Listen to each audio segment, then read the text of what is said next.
चलिए ब्रेक के बाद खबरों की शुरुआत और बात पाकिस्तान की करते हैं। पाकिस्तान में एक बार फिर से कोहराम मचा हुआ है। दरअसल 27वें संविधान संशोधन और पूर्व पीएम इमरान की बहनों से दुर्व्यवहार को लेकर लोगों में उबाल है।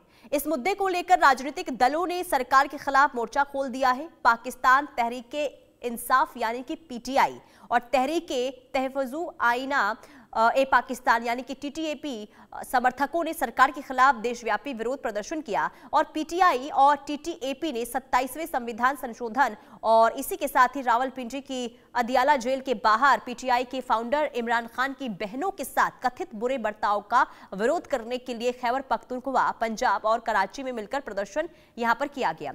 कराची में पुलिस ने कई लोगों को हिरासत में लिया है ताकि वो तय प्रोटेस्ट की जगह ना पहुंच सके। तहरीके तहफ़्फ़ुज़ आईना ए पाकिस्तान के मार्च करने के प्लान के ऐलान के बाद पीटीआई के प्रोफेशनल प्रेसिडेंट जुनेद अकबर के कहने पर खैबर पख्तूनख्वा में रैलियां की गई। जिला स्तर पर विरोध प्रदर्शन में पीटीआई कार्यकर्ताओं ने इमरान खान की तस्वीरें लेकर नारे लगाए और पेशावर प्रेस क्लब के बाहर बड़ी संख्या में पार्टी कार्यकर्ता एक प्रदर्शन में इकट्ठा हुए। इमरान खान की पार्टी विरोध प्रदर्शन को देखने के लिए देखते ही गोली मारने के आदेश भी दे दिए गए हैं। तो कुल मिलाकर देखिए, इमरान के समर्थकों का प्रदर्शन लगातार देखने को मिल रहा है और एक बार फिर से पाकिस्तान में हालात जो हैं वो बेकाबू हो गए हैं। तो पाकिस्तान की आज दो बड़ी खबरों की पहले हम बात कर लेते हैं। देखिए, पहली खबर, पेशावर में सेना के मुख्यालय पर आतंकी हमला हुआ, तो वहीं शहबाज सरकार के खिलाफ इमरान की पार्टी का हल्ला बोल भी देखने को मिल रहा है। हालांकि देखिए, भले ही इमरान इस वक्त जेल की सलाखों के पीछे 2 साल से जेल की सलाखों के पीछे हैं, लेकिन उनके समर्थकों का लगातार विरोध प्रदर्शन जो है वो देखने को मिल रहा है। लेकिन पाकिस्तान के लिहाज से अगर दो खबरों की बात करें और बहुत बड़ी खबर जिसमें पाकिस्तान में हमला हुआ है और आतंकी हमला ये हुआ है, पुलिस मुख्यालय में ये हमला हुआ है जिसमें 3 हमलावरों को मार गिराने का दावा और बताया जा रहा है कि हो सकता है कि सेना को भी नुकसान पहुंचा हो। लेकिन अब बात हम आपको ग्राफिक्स के जरिए समझाते हैं कि इस वक्त पाकिस्तान की अगर हम बात करते हैं तो पाकिस्तान में जो अंदरूनी स्थिति बनी हुई है वो किस कदर बनी हुई है। देखिए, पाकिस्तान में फिर बवाल हुआ है। दरअसल पाकिस्तान में एक बार फिर से कोहराम मचा हुआ है, कोहराम की स्थिति देखने को मिल रही है और इमरान की बहनों से दुर्व्यवहार को लेकर लोगों में गुस्सा है और इमरान के समर्थक सड़कों पर उतर आए, विरोध प्रदर्शन लगातार कर रहे हैं। शहबाज सरकार के खिलाफ पीटीआई समर्थकों का यह गुस्सा जो है वो देखने को मिल रहा है। लेकिन इसी बीच बड़ी खबर सामने आ रही है। बड़ी खबर का रुख करेंगे। पाकिस्तान के पेशावर में एक के बाद एक 2 धमाके और ये बड़ी खबर पाकिस्तान से सामने आई। पाकिस्तानी सेना के ठिकानों को निशाना बनाया गया। पाकिस्तानी सेना के ठिकानों पर आत्मघाती हमला हुआ है और सुबह 8:10 पर यह हमला हुआ। सुरक्षा बलों ने 3 हमलावरों को मार गिराया है और लगातार वहां पर अभी भी गोलीबारी चल रही है। ये तस्वीर हम आपको दिखा रहे हैं क्योंकि स्थिति बहुत ज्यादा खराब और पेशावर में एक बार फिर से हमला।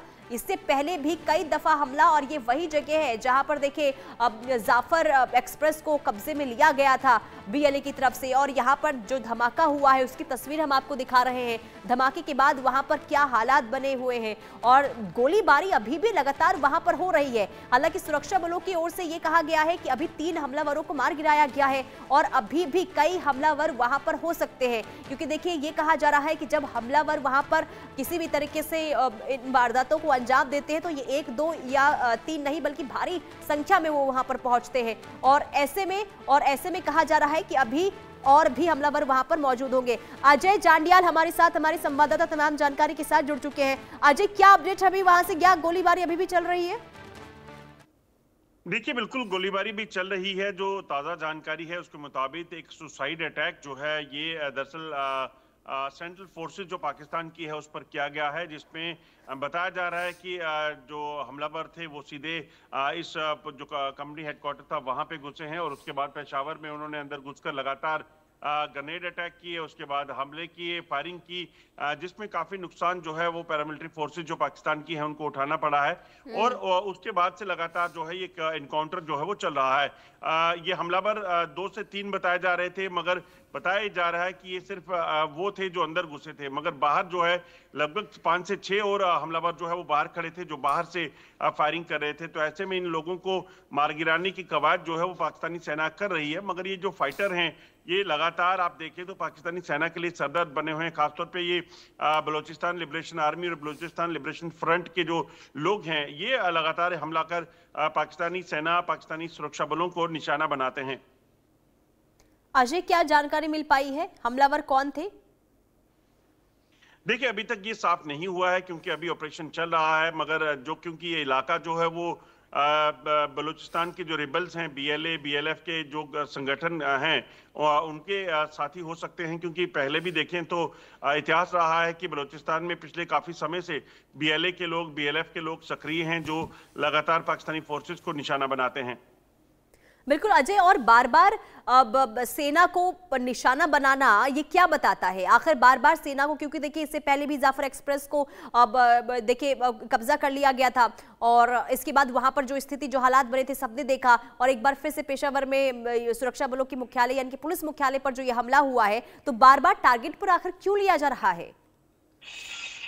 देखिए, जिस तरीके से जो हो रहा है, एक चीज तो बड़ी स्पष्ट है कि पाकिस्तान की इंटरनल सिक्योरिटी जो है वो पूरे तरीके से चरमरा गई है। और अगर आप देखें, चाहे वो खैबर पख्तूनख्वा का इलाका हो, बलूचिस्तान का इलाका हो, यहाँ पर हमलों का सिलसिला रुक नहीं रहा है। और ये हमला रुकने का मतलब ये है कि पाकिस्तान पूरे तरीके से फेल हो चुका है इन चीजों को हैंडल करने में।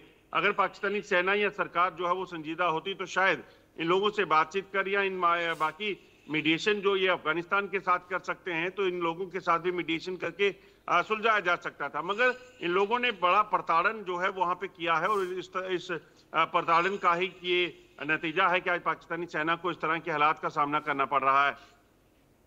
बिल्कुल अजय, और इसे इस तरीके से भी समझना होगा, एक समय था जब ये जो संगठन है वो सरकार के समर्थन में रहा करते थे, और लेकिन अब अचानक से लगातार विरोध में हमले भी हो रहे हैं, तो मुख्य वजह इसके पीछे की क्या हो सकती है? देखिए, दरअसल बलूचिस्तान का जो इलाका है, इस पे पाकिस्तान ने जबरन कब्जा किया था कई साल पहले, और उस कब्जे के बाद पाकिस्तान ने उस जमीन के टुकड़े को तो अपने कब्जे में कर लिया, मगर वहां के लोगों को सुविधाएं या तमाम जो फायदे देने थे, क्योंकि ये जो इलाका है बलूचिस्तान का, ये मिनरल रिच जो है, रेयर मिनरल रिच इलाका है। पाकिस्तान ने इस जगह से मिनरल को एक्सट्रैक्ट करके जो है वो चीन को देने की कोशिश की, अब अमेरिका को देने का प्रयास कर रहा है, मगर वहां के लोगों को बिल्कुल नहीं सुना जा रहा, उनकी जो परेशानी है उनको नहीं देखा जा रहा। तो यही वजह है कि पाकिस्तान सरकार के खिलाफ जो है वो लगातार लोग जो है वो बोल रहे थे। जब इन लोगों के प्रदर्शनों को जब देखने के बजाय, उनकी सुनने के बजाय उन पर हमले किए गए, उनको प्रताड़ित किया गया, उनको जेलों में भरा गया, तो इन लोगों ने जो है वो सीधे तौर पर पाकिस्तानी सरकार के खिलाफ मोर्चा खोला, और इन्होंने अपने एक ग्रुप्स खड़े किए, फाइटर्स खड़े किए, और एक अपनी सेना बना ली, Balochistan Liberation Army, Balochistan Liberation Front. और फिर वो लोग जो है वो पाकिस्तानी सेना का मुकाबला करने लगे, क्योंकि जब इनकी बातें सुनने के बजाय, इनकी परेशानियां हल करने के बजाय वहां पर सेना के एक्शन शुरू हुए, तो इन लोगों ने भी अपनी सेना खड़ी की, और इसी का नतीजा है कि आज पाकिस्तान बलूचिस्तान में पूरी तरीके से हार चुका है। और ये मुझे लगता है कि अगले कुछ समय में ऐसा अगर हो जाए तो किसी को कोई अचंभा नहीं होगा कि बलूचिस्तान जो है वो पाकिस्तान से अलग हो जाएगा। और बिल्कुल, और देखिए यानी कि बढ़ता हुआ इस वक्त जो है पाकिस्तान नजर आ रहा है, टूटता हुआ नजर आ रहा है। और इसी के साथ देखिए एक तरफ जहां पेशावर में हमला हुआ अजय, तो दूसरी तरफ हम ये भी देख रहे हैं कि इमरान के जो समर्थक हैं वो किस तरीके से वहां पर विरोध प्रदर्शन करते हुए नजर आ रहे हैं। तो क्या विरोध प्रदर्शन को लेकर अभी क्या वहां जानकारी मिल रही है? क्या अभी भी सड़कों पर उतरे हैं इमरान के समर्थक? देखिए, पाकिस्तान में शहबाज शरीफ की सरकार पूरे तरीके से घिरी हुई है। आसिफ मुनीर को लेकर सवाल है, इसलिए कि चाहे वो ऑपरेशन सिंदूर में पाकिस्तान की बुरी तरीके से हार हो, चाहे वो इंटरनल सिक्योरिटी की बात की जाए, बलूचिस्तान की, खैबर पख्तूनख्वा की, या फिर इस्लामाबाद की, या फिर आप गिलगित की बात कीजिए, पीओके की बात कीजिए, तो हर कहीं पाकिस्तान सरकार जो है वो फेल हो चुकी है। और यही वजह है कि आप देखें तो पाकिस्तान की जो अभी बाई इलेक्शन हुए हैं पीटीआई के, जो एक नेशनल असेंबली के मेंबर जो है वो जीत कर आए हैं, तो ये अपने आप में बताता है कि किस तरीके से पाकिस्तान में शहबाज शरीफ की जो सरकार बनी थी, जो बैसाखियों पे चल रही है, उस सरकार को अब इमरान खान की जो पार्टी है वो कहीं ना कहीं पीछे छोड़ेगी आने वाले समय में। और इसी चीज को लेकर अब सेना जो है वो एक बार फिर से उसको मजबूत किया जा रहा है। आप देखें तो जिस तरीके से शहबाज शरीफ के प्रधानमंत्री रहते 27th अमेंडमेंट की गई, वहां पर आसिफ मुनीर को तीनों सेनाओं का जनरल बनाने की तैयारी कर ली गई, पहले फील्ड मार्शल बनाया गया। वजह देखिए, पहले सीधे तौर पर पाकिस्तानी सेना को हार के बाद अगर एक आर्मी चीफ को इस तरह से प्रमोशन दिया जा सकता है, तो ये साफ बताता है कि सेना वहां पर किस तरीके से रुतबा रखती है। बिल्कुल, और इसके बाद जब संविधान संशोधन हुआ और इसे लेकर देखिए कहीं ना कहीं जो मुनीर है उसकी ताकत बहुत ज्यादा बढ़ती हुई नजर आ रही है और यही वजह है कि लोगों में गुस्सा भी देखने को मिल रहा है। आप बने रहिए अजय, मैं आपके पास वापस लौटूंगी। कुल मिलाकर देखिए, पाकिस्तान की हम बात करते हैं तो पाकिस्तान में स्थिति बहुत ज्यादा खराब हो रही है, क्योंकि एक तरफ देखिए लगातार वहां पर हमले हो रहे हैं, तो दूसरी तरफ कोहराम की स्थिति इसलिए मची हुई है क्योंकि वहां पर अब इमरान की बहनों से दुर्व्यवहार को लेकर लोगों में उबाल है, गुस्सा देखने को मिल रहा है। शहबाज सरकार के खिलाफ पीटीआई समर्थकों का गुस्सा लगातार बढ़ता हुआ नजर आ रहा है। दरअसल 27वें संविधान संशोधन के खिलाफ पीटीआई का प्रदर्शन ये हुआ। पाकिस्तान में पीटीआई प्रदर्शनकारियों पर कार्रवाई भी लगातार हो रही है और प्रदर्शनकारियों पर ही गोली मारने के आदेश दे दिए गए इमरान सरकार की तरफ से। इसके अलावा सरकार के खिलाफ पीटीआई और टीटीएपी का भी लगातार प्रदर्शन हो रहा है। राजनीतिक दलों ने सरकार के खिलाफ मोर्चा खोल दिया है। वहीं सरकार के खिलाफ देशव्यापी विरोध प्रदर्शन लगातार वहां पर जारी है। यानी कि आप समझ सकते हैं कि वहां पर इस वक्त क्या हालात बने हुए हैं। एक तरफ पेशावर में गोलीबारी हुई है, तो दूसरी तरफ आपको बता रहे हैं कि इमरान के समर्थकों का यहां पर गुस्सा लगातार बढ़ता हुआ नजर आ रहा है। इसके पीछे की दो वजह, एक तो ये संविधान में जो संशोधन हुआ और दूसरा ये कि खबर ये है कि इमरान की बहनों के साथ वहां पर दुर्व्यवहार किया गया है। अजय हमारे साथ बने हुए हैं। अजय देखिए, इसे लेकर हम जो पहले चर्चा भी कर रहे थे कि एक तरफ लगातार गोलीबारी टूट की कगार पर पाकिस्तान, तो दूसरी तरफ जो वहां के लोग हैं, पीटीआई जो के कार्यकर्ता और इमरान के जो समर्थक है, वो लगातार वहां पर विरोध प्रदर्शन करते हुए नजर आ रहे हैं सरकार और सेना के खिलाफ। देखिए, इसके पीछे की वजह है क्योंकि वहां की सरकार सेना के साथ मिलकर सिर्फ और सिर्फ अपने फायदे देख रही है और वहां के लोगों की किसी को परवाह नहीं है। यही वजह है कि पीओके की हालत देखें, गिलगित बाल्टिस्तान की हालत देखें, कि आप बलूचिस्तान की हालत देखें, आप खैबर पख्तूनख्वा की हालत देखें, और अब जो मुख्य सियासी दल वहां के हैं, जैसे इमरान खान की पार्टी पीटीआई है, उनके लोगों को प्रदर्शन करते समय शूट एट साइट के ऑर्डर जो है वो कल जारी किए गए थे। ये अपने आप में बताता है कि पूरे तरीके से बुखलाए हुए हैं ये लोग, और जिस तरीके से वो हो रहा है वो अपने आप में बताता है कि वहां पर सियासी हालत जो है वो पूरे तरीके से खराब है। ना सिर्फ वहां पर रीजनल डिवाइड जो है वो होने वाला है, बल्कि जो सियासी दल है वो भी आपस में कहीं ना कहीं पूरे तरीके से सरकार के खिलाफ उतर गए हैं और पाकिस्तानी सेना उन्हें जबरदस्ती दबाने का प्रयास कर रही है। बिल्कुल। और देखिए अजय, इससे ना सिर्फ देखिए राजनीतिक अस्थिरता नजर आ रही है, बल्कि ये भी समझ आ रहा है कि पाकिस्तान का जो लोकतांत्रिक चीजें जो है वो बिल्कुल खत्म हो चुकी है, कमजोर हो चुकी है।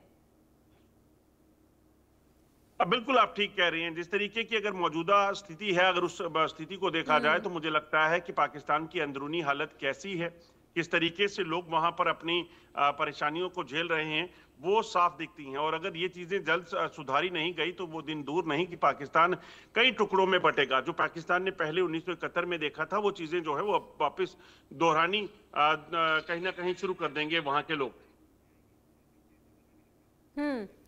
बिल्कुल ठीक है अजय, आप बने रहिए, अगली खबर पर भी आपसे जानकारी लेंगे। कुल मिलाकर देखिए हम पाकिस्तान की बात कर रहे हैं कि किस तरीके से पाकिस्तान की जो स्थिति इस वक्त बनी हुई है, लेकिन देखिए पाकिस्तान की झूठ की खबरें भी लगातार सामने आ रही है। यानी कि पाकिस्तान को किस तरीके से अब उजागर अब इंटरनेशनल मंच पर भी हो रहा है और एक बार फिर से ऐसा हुआ है। दरअसल ऑपरेशन सिंदूर के बाद से पाकिस्तान जो है वो राफेल को लेकर अलग अलग तरीके से झूठे दावे कर रहा है। इस बीच फ्रेंच नेवी ने पाकिस्तानी मीडिया के इस झूठ की पोल भी खोलकर रख दी है। फ्रेंच नेवी ने पहलगाम आतंकी हमले के बाद भारत के ऑपरेशन सिंदूर के बारे में गलत जानकारी फैलाने के लिए पाकिस्तान के एक मीडिया आउटलेट की आलोचना की है।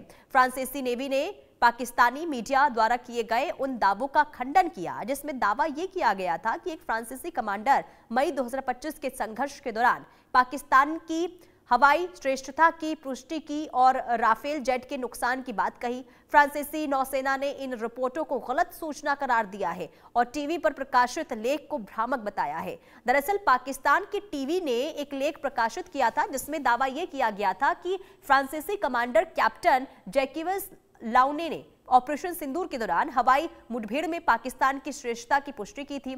लेख में यह भी दावा किया गया था कि पाकिस्तानी एयरफोर्स बेहतर तैयारी में थी और राफेल फाइटर से चीनी J-10C फाइटर की तकनीकी श्रेष्ठता के कारण नहीं गिराया गया था। हालांकि यह पहली बार नहीं है जब पाकिस्तानी मीडिया को दुनिया के सामने बेनकाब किया गया हो। इससे पहले भी पाकिस्तान में स्थिति रूसी दूतावास ने पाक मीडिया की जमकर आलोचना की थी और एक बार फिर से यहां पर आलोचना हुई है पाकिस्तान की और साथ ही साथ जो तमाम वादे पाकिस्तान की तरफ से दावे किए जाते हैं उसका खंडन साफ तौर पर यहां पर हुआ है। यानी कि राफेल पर एक बार फिर से झूठ पाकिस्तान का पकड़ा गया है। एक बार फिर विस्तार से आपको बता दें कि आखिर क्या झूठ बोला गया था पाकिस्तान की ओर से, यानी कि बेनकाब कैसे हुआ है पाकिस्तान। देखिए, एक बार फिर से पाकिस्तान बेनकाब हुआ है, पाकिस्तान का झूठ पकड़ा गया है। दरअसल अब फ्रांस ने पोल खोल दी है और कई बार ऐसे पोल खुल चुकी है और अब फ्रांस की ओर से अब झूठी खबरें जो पाकिस्तान की तरफ से फैलाई जा रही थी उस पर विराम फ्रांस की ओर से लगा दिया गया। फ्रेंच नेवी ने पाकिस्तान की झूठ की पोल खोली है।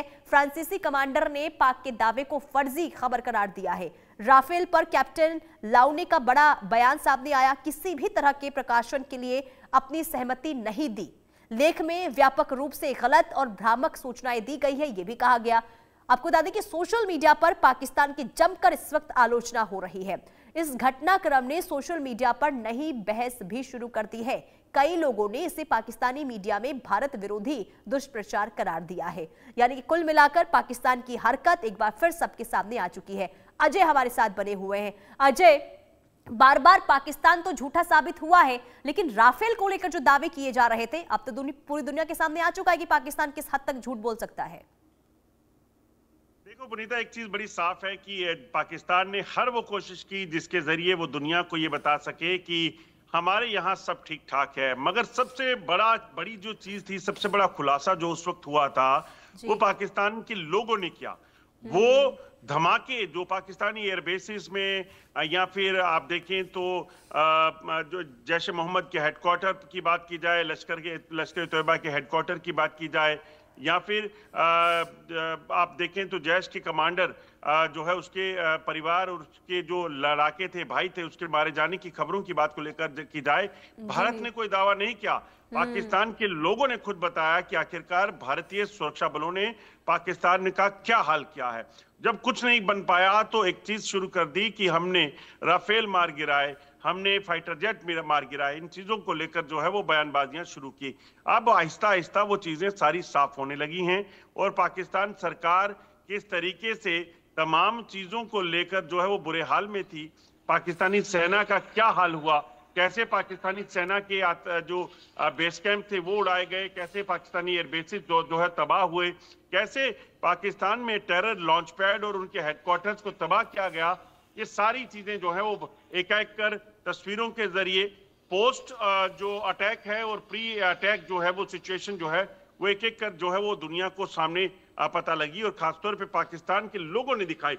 और यही नहीं बल्कि पाकिस्तान का जो लगातार झूठ फैलाने का काम चल रहा था, जिसको लेकर पाकिस्तान बार बार बयानबाजियां करता था, जिसे लेकर आर्मी चीफ पाकिस्तान के जो है आसिम मुनीर, उनको फील्ड मार्शल बनाया गया और अब तीनों सेनाओं का प्रमुख बनाने की तैयारी की गई है।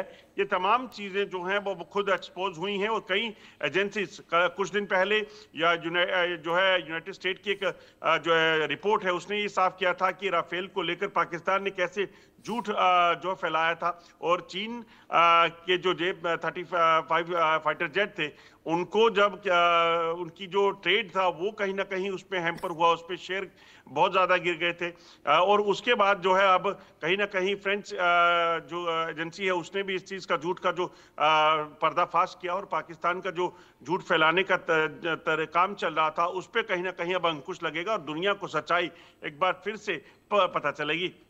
नहीं, इसे देखिए ना अजय, पाकिस्तान की बदकिस्मती ही कहेंगे, क्योंकि हर बार तो वो अब ये दिखाने की कोशिश करता है कि हम कितने ताकतवर हैं, पाकिस्तान की छवि कितनी सही है, लेकिन हर बार यानी कि जब जब दावा किया गया, जब जब तमाम तरीके से देखिए जानकारियां जुटाई गई पाकिस्तान की तरफ से कि भारत को कैसे भारत के खिलाफ हम कैसे एजेंडा फैलाएं, लेकिन हर एजेंडे में वो नाकाम साबित हुआ है। और एक बार फिर से राफेल को लेकर ऑपरेशन सिंदूर के दौरान भी कई तरह की बातें कही जाती थी, लेकिन ये तो साफ हो गया है कि पाकिस्तान जो कहता है वो ना करता है और जो लगातार भारत को लेकर जो बयान देता है वो सिर्फ और सिर्फ दुष्प्रचार करने के लिए देता है। देखिए, बिल्कुल आप ठीक कह रही हैं। जिस तरीके से हालात पाकिस्तान के बने हुए हैं उसके बाद पाकिस्तान यही कर सकता है, इसके अलावा कुछ नहीं। क्योंकि सोचिए 1947 से लेकर एक देश जो है वो लगातार इस चीज की कोशिश में लगा रहा कि वो भारत को डिस्टेबलाइज कर सके, नहीं कर पाया। बिल्कुल अजय, देखिए भारत के खिलाफ कितना भी दुष्प्रचार कर लिया जाए, कोई भी प्रोपेगेंडा क्यों ना फैलाया जाए, इसमें पाकिस्तान कभी कामयाब नहीं हो पाएगा। बहुत शुक्रिया अजय तमाम जानकारी देने के लिए। और बहरहाल रुकते एक छोटे से ब्रेक के लिए, ब्रेक के बाद फौरन हाजिर होंगे कुछ और खबरों के साथ। धरती आबा भगवान बिरसा मुंडा की 150